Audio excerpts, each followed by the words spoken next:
So we're on the last third of the roof, and this was the part that initially I knew I was gonna have to change a beam, because there was this water leakage on the next to the chimney, and essentially it has been complete. I mean, it was visible that it's been rotten. However, from beneath, these beams actually looked alright.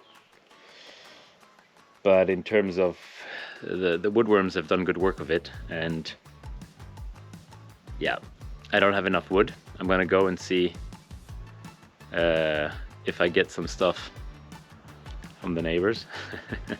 No, I'm gonna try to find some other beams.